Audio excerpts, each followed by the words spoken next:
नमस्ते दोस्तों, mind hypnotism channel में आपका स्वागत है।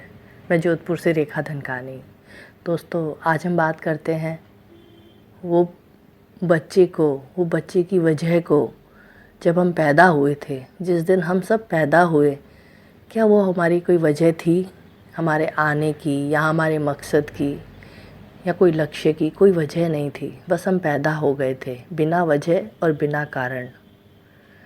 दोस्तों, जब हम छोटे से थे तब हमें भूख लगी तो उसकी व्यवस्था अपने आप खुद ब खुद हो गई। जब हमें कहीं पार्टी में जाना था तो कपड़ों की व्यवस्था भी खुद ब खुद हो गई। जब हमें पेट में, बॉडी में कहीं तकलीफ़ हुई, उसकी वजह भी खुद ब खुद हो गई। हमें डॉक्टर के पास ले जाया गया। सब वजह, सब चीज़ें, सब सुविधाएं बिना आपके कहे, बिना आपके बोले, सब अच्छे से और आराम से होता चला गया। तकलीफ़ें, परेशानियां कब बढ़ने लगी? जब हमारा दिमाग बहुत सारी उलझनों में फंसने लगा। जब हमारा दिमाग बहुत सारे गलत और सही, आगे पीछे इन बातों में उलझता चला गया, हमारी परेशानियां बढ़ती गई। कई बार हमने अपने मन की सुनी, कई बार औरों की सुनी। हम अपने आप को बेहतर जानते हैं, उसके बावजूद भी हमने औरों को आगे रख के, सही मान के चलते गए। और कई बार हम सही भी थे और कई बार हम गलत भी हुए और उलझते चले गए। और जैसे जैसे बड़े हुए वैसे वैसे परेशानियों में उलझते गए, फंसते गए। और एक वक्त के बाद हमें बहुत सारी डिप्रेशन, नींद ना आना, बहुत सारी परेशानियां होने लगी। उसकी क्या वजह है दोस्तों? हमारे दिमाग को हम बहुत ज़्यादा गलत विचारों में और बहुत सारे विचारों में उलझाते चले गए। मैं आपसे ये बताना चाहती हूँ, मैं इस बात से, कि जब हम उलझते हैं, परेशान होते हैं, डिप्रेशन में आते हैं, तो हम जब मेडिटेशन सेंटर जाते हैं या डॉक्टर के पास जाते हैं या कहीं भी जाते हैं, इन सब के अपने अपने तरीके हैं, अपने अपने ढंग हैं। वो ढंग कैसे हो सकते हैं, क्या हैं? कई बार हमें वो बोलते हैं गहरी सांसें लो, सांस को नाभि तक जाने दो, सांस को गहरा करो, सांस को लंबा करो। दोस्तों, बच्चा क्या करता है जब वो सोता है? वो अपनी सांस को नाभि तक लेता है, वो गहरा सांस लेता है।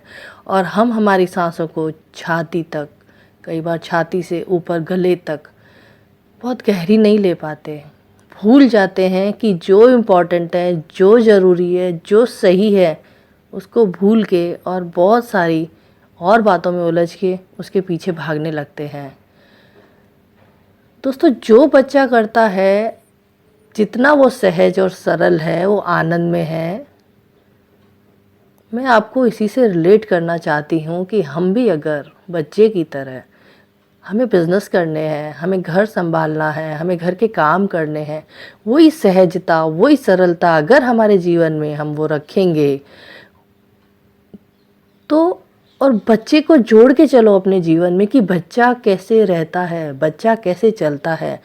बच्चा किसी से झगड़ता है तो उसी टाइम माफ़ करके उसके साथ खेलता है।